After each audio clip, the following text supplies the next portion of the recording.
है। लेकिन उससे भी ज्यादा जरूरी यह है कि हम समझदारी से अपने पैसे को खर्च करें।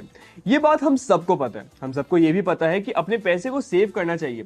लेकिन इन सबसे ज्यादा अच्छी बात तो ये है कि आजकल भारत में काफी ज्यादा पॉपुलेशन समझदार हो गई है और वो अपने पैसे को इन्वेस्ट कर रही है। पिछले 2-3 सालों में भारत में ऐसे लोगों की संख्या बढ़ गई है जो कि अपना पैसा इन्वेस्ट करते हैं, और इनमें से ऐसे लोग ज्यादा हैं जो अपना पैसा लॉन्ग टर्म के लिए इन्वेस्ट करते हैं, क्योंकि उसमें रिस्क बहुत ज्यादा कम होता है। लेकिन यहाँ पे एक सवाल लोगों के दिमाग में ये आता है कि आखिर हम लॉन्ग टर्म के लिए इन्वेस्ट करें तो करें कैसे, और इसी का जवाब आज मैं आपको इस सीरीज में दूंगा। इस सीरीज में हम जानेंगे कि हमें स्टॉक मार्केट में लंबे समय तक कैसे इन्वेस्ट करके रखना चाहिए। तो चलिए इस सीरीज को पूरा देखिएगा और इस सीरीज को अपने दोस्तों के साथ भी जरूर शेयर कीजिएगा जो स्टॉक मार्केट में आजकल इन्वेस्ट कर रहे हैं। तो चलिए इस पूरी सीरीज को देखते हैं। 2016 के बाद भारत में जियो आने के कारण जो इंटरनेट का चलन बढ़ा है, उससे बहुत सारे लोगों को इन्फॉर्मेशन भी मिलती रही है। तो यहाँ पे इंटरनेट और इन्फॉर्मेशन हाथ में हाथ मिला के चल रहे हैं, और ऐसे टाइम में किसी के लिए भी इंटरनेट पे जाके स्टॉक मार्केट के बारे में जानना या सीखना बहुत ही ईजी हो चुका है। कोरोना के टाइम पे जब पूरी दुनिया घर बैठी थी और लाखों ऑफलाइन बिजनेस ठप हो गए थे, तो लोगों ने नए बिजनेस चालू की। आज चाहे बात बड़े शहरों की हो या छोटे शहरों की, कोई भी एक इंसान आज ट्रेडिंग या इन्वेस्टिंग करके महीने के लाखों रुपए छाप सकता है, जो कि किसी भी स्मॉल बिजनेस के मुकाबले काफी ज्यादा है। और ये सब सुनने के बाद अगर आपका भी मन शेयर मार्केट में पैसे इन्वेस्ट करने को बोलता है, तो यहाँ पे ध्यान रखिएगा कि अगर आप नौकरी करते हो या आप एक छोटा सा बिजनेस चलाते हो, तो आपके लिए इन्वेस्टमेंट सबसे बेस्ट तरीका है स्टॉक मार्केट में इन्वेस्ट करने का, और ना कि ट्रेडिंग, क्योंकि ट्रेडिंग में रिस्क बहुत ज्यादा होता है। आपके और मेरे जैसे लोगों के लिए इन्वेस्टमेंट सबसे बेस्ट तरीका है, क्योंकि यहाँ पे हमें डेली किसी कंपनी के बारे में जानना जरूरी नहीं होता और हम बेफिक्र होकर अपना पैसा लगा सकते हैं और सालों बाद एक अच्छा रिटर्न पा सकते हैं। इसे ऐसे समझते हैं कि एक बहुत ही शानदार बल्लेबाज है, तो क्या वो हर दिन सेंचुरी मार पाएगा? नहीं ना कभी तो एक ऐसा दिन आएगा जब वो जीरो पे आउट होगा। और दूसरी तरफ बात कर लेते हैं एक ऐसे बल्लेबाज की जो कभी अच्छे रन बना ही नहीं पाता, तो क्या उसका सेंचुरी बनाना पॉसिबल है? अब इन दोनों खिलाड़ियों के 5 साल के रन की तुलना अगर की जाए तो नतीजा क्या निकलेगा, ये जानेंगे हम लोग अपने नेक्स्ट वीडियो में। तो अपना नेक्स्ट वीडियो देखना बिल्कुल मत भूलिएगा।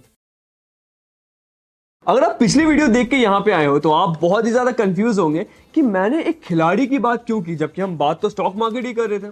तो मैं आपको समझाता हूँ। जैसे एक खिलाड़ी लॉन्ग टर्म में तो अच्छा स्कोर करता है, लेकिन शॉर्ट टर्म में अगर उसकी परफॉर्मेंस देखें तो बहुत ही गंदी होती है। उसी तरह आपका लॉन्ग टर्म इन्वेस्टमेंट आपको मंथली रिटर्न्स कभी नहीं लाके देगा, लेकिन जब भी आप उसका परफॉर्मेंस 5, 10 या 15 साल में देखोगे तो उसका परफॉर्मेंस आपको हमेशा ही बढ़ा हुआ दिखेगा। और यहाँ पे सबसे बड़ा फायदा ये है कि आप अपना पैसा कभी लूज नहीं करते हो।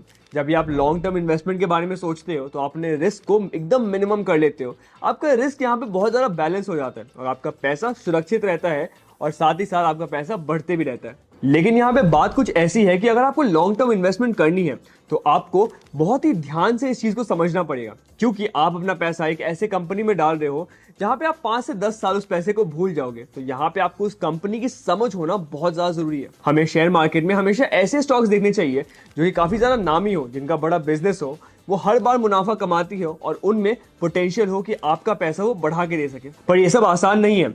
आपको एक अच्छे स्टॉक्स को पिक करने के लिए बहुत ही पारखी नजर चाहिए और आपको बहुत ज्यादा पढ़ाई की जरूरत है। तो इसीलिए नेक्स्ट वीडियो में आपको बताऊंगा कि ऐसे स्टॉक्स आप कैसे आसानी से पिक कर सकते हैं। तो चलिए अपना नेक्स्ट वीडियो देखते हैं।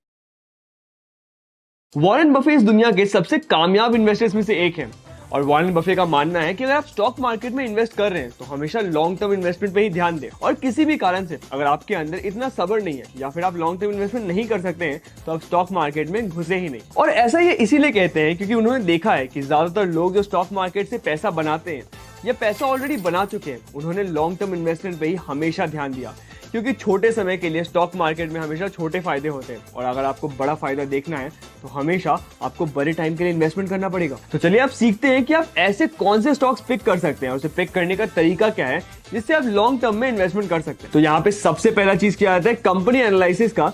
और कंपनी एनालिसिस बहुत ही सीधा प्रोसेस है। यहाँ पे आप एक कंपनी का डेटा, उसके चार्ट एनालाइज करते हो कि पिछले कई सालों में उनके कैसे प्रॉफिट्स रहे, उनकी रेवेन्यू कैसी रही है, क्या उन्होंने ग्रोथ की है या नहीं की है। और ऐसे ही अगर आप इस कंपनी का 5-10 साल का डेटा निकाल के पढ़ोगे तो आपको पता चलेगा ये कंपनी पिछले अपने पास्ट में कैसी थी, और उसी तरह वो आपको आगे भी रिटर्न्स देगी। उदाहरण के लिए हम रिलायंस इंडस्ट्रीज को लेते हैं। अगर आप गूगल सर्च पे रिलायंस इंडस्ट्रीज लिखेंगे तो आपको एक वेबसाइट मिलेगा जहां पे आपको रिलायंस के बारे में सारी जानकारी मिल जाएगी कि रिलायंस से कितनी कंपनीज है, रिलायंस का इतिहास क्या है, रिलायंस ने कब कितने प्रॉफिट बनाए, उसके रेशियोज क्या हैं और कब रिलायंस कैसे ग्रोथ किया। इन सब जानकारी को अच्छे से स्टडी करने के बाद आपको ये पता चलेगा कि आपको रिलायंस में इन्वेस्ट करना चाहिए या नहीं करना चाहिए। इसके अलावा आपको कुछ जानकारी ऐसे भी मिलेंगी जिसके बारे में आपको बिल्कुल भी अंदाजा नहीं होगा, जैसे कि सीपीएम क्या होता है, पी रेशियो क्या होता है। तो इन सब के बारे में हमने नेक्स्ट वीडियो में बात करेंगे। तो चलिए अपना नेक्स्ट वीडियो देखते हैं। पिछली वीडियो में हमने जाना कि कैसे आपको कंपनी का इतिहास जानना बहुत जरूरी है और कंपनी के अलग अलग चीजें को जानना बहुत जरूरी है, ये जानने के लिए कि आपको इन्वेस्टमेंट करनी चाहिए या नहीं चाहिए।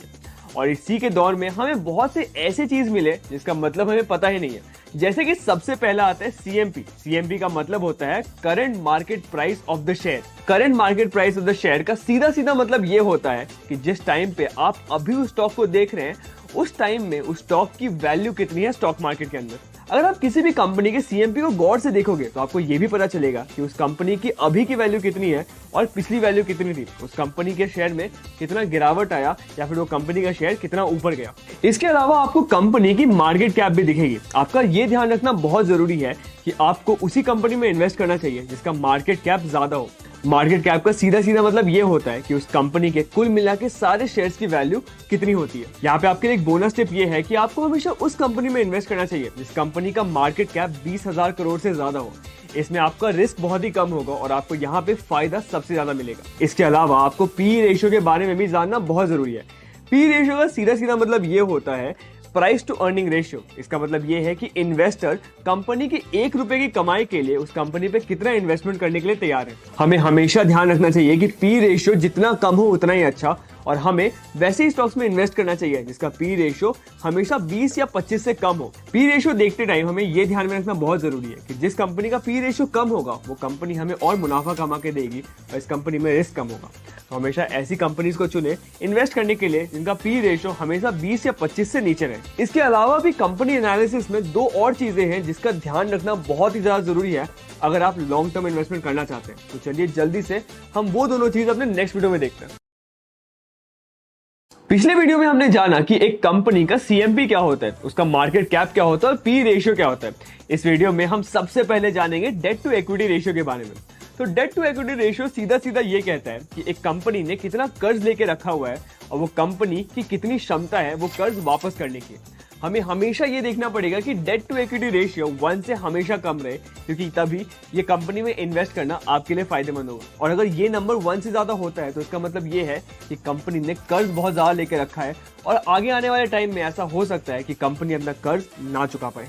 इसके अलावा प्रमोटर्स होल्डिंग भी बहुत जरूरी होता है। प्रमोटर वो इंसान होता है जो अपनी कंपनी में सबसे पहले पैसा लगाता है या फिर जो कंपनी की शुरुआत करता है, और जितना ज्यादा प्रमोटर्स होल्डिंग होगी उतना ही अच्छा होगा, क्योंकि इससे हमें यह पता चलेगा कि एक प्रमोटर को अपनी कंपनी पे पूरा विश्वास है। और अगर वहीं किसी भी कंपनी के प्रमोटर ने अपने शेयर्स बेच दिए हैं तो आपको यहाँ पे एकदम सतर्क रहना पड़ेगा कि हो सकता है कि कंपनी में शायद कुछ ऐसी चीजें होने वाली है जिसका अंदाजा आपको ना हो।